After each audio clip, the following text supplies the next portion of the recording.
Southern Charities Bakery. Southern Charities Bakery. It is Friday, and it is time for another Frugal Diva. So, I want to thank all of my new subscribers, the new Dons and Divas to this channel. If you're watching this video and you haven't already subscribed, what are you waiting for? Dear black people, just because we're saying support doesn't mean you have to like it, okay? Dons and Divas! Get the gun because we're about to shoot the sugar honey iced tea. Yes! So, this rant is going to be a rant with a story, maybe some technical in it, but you know, it's a rant kind of story. But in any case, let me just give you a little quick rundown of my hats that I wear. You know, I wear many, many hats. But I'm just going to give you a rundown of the hats that I actually get paid for. Okay, so, I am a pastry chef by trade. Also a personal chef. Yeah, baby. And I am a Dear black people, by not talking negatively about a black business, you are supporting. also freelance, doing financing. Money, money, money, money, money, money, money, money, money. Yes. I also work for a non-profit organization which helps low-income families and individuals learn how to get their credit score correct. Okay. Because at the end of the day, what do we all want to do? We all want to own a home sweet home. Yes. Dons and Divas. I also work for the city. And I used to work for the state. When I worked for the state, I did a few different jobs, but I did work 2 years at the IRS here in Albany, New York, because I am from New York City. Yes. So now, once again, I like to ramble. I get off topic. I ramble. I ramble. I get off topic, all that good stuff. If you don't already know, if you don't already know when you're new, I'm letting you know that I minored in biblical studies. So of course, at the end of the day, I'm long-winded. I am long. Let's truly get into the rant. So, a few days ago, I was looking on my Facebook, and I looked, on my Facebook feed, and I saw something that I thought was awesome. So, let me just break it down quickly to you. It was basically a news report on I am an entrepreneur. So anyway, and pastry chef by trade. So it was a news report on this food cart, which they sell basically. I won't say traditional because that's where the rant's gonna come in at. They sell Westerning food items such as like jerk chicken and I would assume peas and rice because I didn't get peas and rice with me. I got jerk chicken and I had got the salad. Cause I went to this food cart also. So I went to this food cart on two occasions. The first time I went to the food cart, it was like, yes, okay, this is really, really good. I really liked it. Now, as for pricing, yeah, it was a little steep. But at the end of the day, because I am in business, particularly, with finance, I understand the whole dynamics of it. Plus, I am an entrepreneur pastry chef, so I understand the complete dynamics of it. Here in New York City, it's much more expensive to be in Manhattan versus maybe Queens or maybe Brooklyn. Well, I won't really say because, man, the rates in Brooklyn is going sky high just like in Manhattan. But, that's a horse of another color. Well, let's stay back on topic. Stay on topic, Diva! Yeah. Dear black people, if you're a negative Nancy, keep your rain cloud to yourself. Sunshine over here.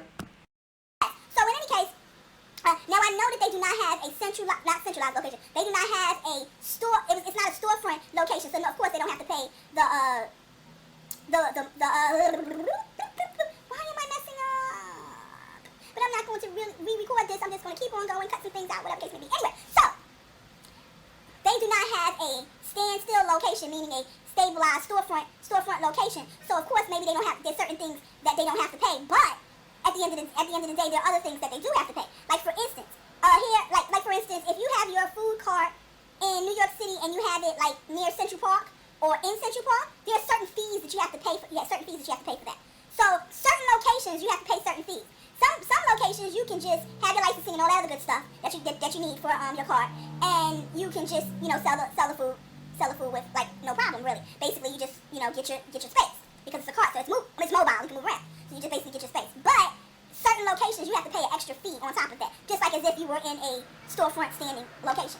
And Central Park also happens to be one of the places. But anyway, so I went to the food court, had the food, and it was like, oh yeah, okay, yeah, it's really, this is really good. Then the next time when I went there and I had the food, not only because I just told you like it's a bit steep for us here in New York City who live, not even who live, but just point blank, for us here in New York City, we know that you can get a plate of jerk chicken and peas and rice for like $7 compared to this cart's like $13, $14. So whatever. But anyway, so the second time when I went to the food cart, And I got the got it. It wasn't exactly all that great. But I didn't like go on Facebook and I didn't whatever. I'm telling y'all now, but I didn't like go on any social media or anything like that and down it or whatever the case may be. So now this is where the rant comes in. So anyway, the news report, and they were doing the news report and they were talking about this thing, this whatever the case may be, blah blah blah blah.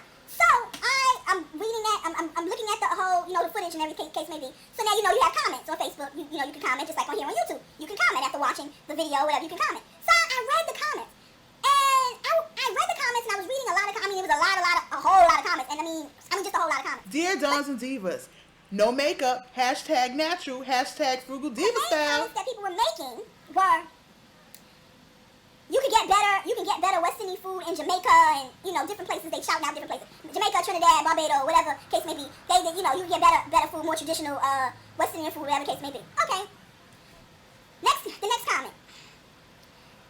You could go to, because remember I just told y'all New York City is where we are, and we are like when it comes to food, we are like the capital, because any food that you want, any restaurant that you want to go to, whether it be West Indian, whether it be Italian, whether it be Asian, whether it be Mediterranean, African, you name it, Japanese, oh my gosh, you name it, Turkish food, you name it, you can get it in New York City, and you can get it authentic in New York City. So I say big ups to us in New York City, because you name it, you can get it, okay? As long as you know where to go. Like, obviously there'll be some places where it's not as good or whatever the case may be, or not so traditional or whatever the case may be. But there are whatever food you want to get, you can get here in New York City. Anything you want to try, any style of food that you want to try, any. So in any case, yes. So now we have different areas where they primarily make the best of those dishes, because in that area is where a lot of whoever the people are in that area. Like, for instance, we have Chinatown.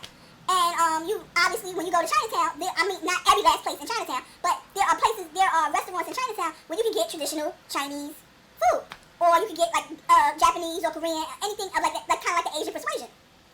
We have an area called Little Italy. Obviously, you can get any kind of you can get traditional Italian food in Little Italy. Little Italy. Where people who live like in Flatbush, primarily, not saying that they're the only people there, but primarily you get a lot of West Indian food in Flatbush. So in any case, the comments were, and this is really long, but I just had a lot to say. But anyway, so the comments were, you can go to Flatbush, or you can go to you can go to Flatbush, or you can go to Crown Heights, or you can go to blah blah, you can go to wherever, and get better food than that. So then I wrote a comment. I was just tired of reading the comments and people just downing it and all kinds of craziness. I wrote a comment, and the comment that I wrote, I can tell y'all, I won't tell you verbatim because I don't have it up or whatever I think, but I can give you back some feed of it. Basically, the comment that I wrote, I said that, of course we all know if you live in New York City, you can get, traditional West Indian food, or you can get this same food at a lower price, whatever the case may be. However, tourists are not going to travel to Flatbush, to Crown Heights, to Harlem, to wherever, to these places, whatever. Well, yeah, no, they'll travel to Harlem, but they're not going to Harlem to get West Indian food. They're going to go to Harlem and they're going to get something that they've seen on TV. They got to go to that restaurant that they've seen on TV. Like, for example, Sylvia's, which back in the day, Sylvia's was what's on the money. Now they really, but that's once again a horse of a different color, and let's just leave that be. But anyway, like they'll get that because they know about that because they've seen it on TV and this and the other, blah blah blah blah. So places like that, yeah. But like to go and get, they wouldn't know which West Indian food store to go to and get the food, because they wouldn't, and get the best traditional or the best tasting West Indian food. They wouldn't know that. So I'm getting long-winded about it. Of course I didn't write all of that, but I'm just trying to give y'all more of the gist of what I was saying. So I said, of course we know they're not going to go to Flatbush, Crown Heights, Harlem, or whatever the case may be. So I said, and also I am a business owner. I'm a pastry chef by trade. I have a degree in business with a minor in biblical studies. I said, from a marketing standpoint, this is genius. That's what I said. I said, from a marketing standpoint, this is genius. Even though we know, it may not be the best of the best of the best when it comes to the taste, and we know that yes, you can get it for cheaper. But from a marketing standpoint, on the money, genius. Since they know that the tourists, because this is who I'm positive that these are the people that they're trying to get, not the people who live in New York City and know many different places where they can get this type of food and better for a more reasonable price. They're trying to get tourists. The tourist money. They want the tourist money. So at the end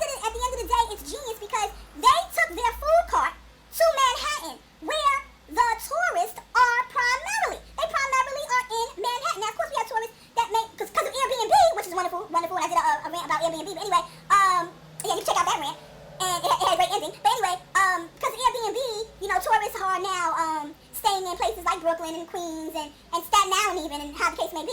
But primarily, they are in Manhattan because Manhattan is a place where everybody wants to go and see, and primarily in Manhattan is where they have the most touristy things.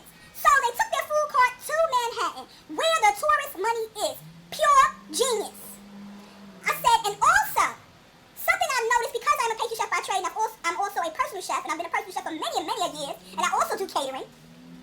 One thing that I have noticed about our people meaning our black people, one thing that I have noticed about us is that we have a serious problem when it comes to tradition and food. Like, example, you go to a freaking cookout, okay, and somebody made potato salad. First off, everybody want to know who made the potato salad. Even though I don't like potato salad, but that's, once again, a horse of another color. Who made the potato salad? And then they taste it and they're like, oh no, she don't put no relish in it. Oh no, she didn't put no paprika in it. Oh no, she didn't put an egg in it or whatever the heck. She didn't put a this in it or that in it. Oh, she used too much mayonnaise. They don't normally use a lot of mayonnaise. Point blank, if it's not traditionally the way your grandmama made it, or the way, just point blank traditionally the way it's made, then automatically it's no good. When you're bypassing the fact that taste it from your taste buds and see if you like it taste-wise. Instead of going into the nostalgia of it and saying, oh no, who makes tater salad without relish, or who makes tater salad without paprika? And that's what I have noticed with our people, our black people, that we are so stuck in tradition when it comes to food that it's absolutely ridiculous. And I've noticed, and I've done catering for many different sects. I've done catering for a bar mitzvah, okay? And I had to do a whole lot of preparation with that, and I had to get the rabbi. Once again, I'm rambling, a horse of a different color. But in any case, I've done bar mitzvahs. I've done many weddings, because I also primarily make wedding cakes. I've done catering for different kinds of weddings, Italian weddings, African weddings. I did one Korean wedding, okay? So, and I noticed that I had a little more leeway when it came to their dishes. Had just a little bit more leeway. Now, the African wedding, I didn't have much leeway for the simple fact of the matter that I don't primarily make African cuisine. I don't primarily make African cuisine. So I had to read books and all that kind of stuff and test it out and all that and test it and whatever. And then I had to do 3-4 taste tests with them to see if it's the way that they, how the case may be. So I had to get really technical with that. But I understand, because at the end of the day, I don't make African cuisine. I don't make African cuisine. So I understand that wholeheartedly. I had to really go into depth with that. But in any case, I've done, oh my gosh, I kicked the camera. I've done many different cuisine for a plethora of cultures. And I'm telling you, it never, ever really, it just don't really fail when it comes to our people, our black people, that they are so stuck in tradition. And if the potato salad or the whatever is not the way that that such and such make it, or this one make it, or that one make it, whatever, oh no, it's automatically no good. So I know that was a really long-winded rant. But at the end of the day, my point that I was making was, we need to open up our minds. I am talking to my black doms and divas. We need to open up. If your mind is already open, obviously it don't apply to you, so don't get all up in my comment section about I eat this, and I ate that, and I done this, and I done that. Stop it.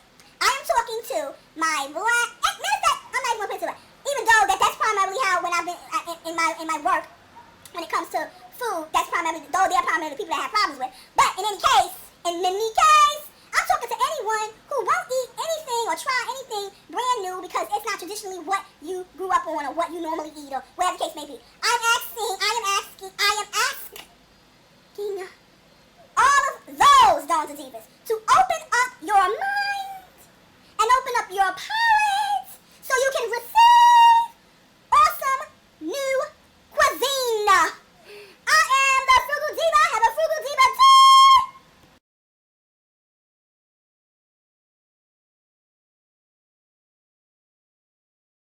Freelance financer. So what I do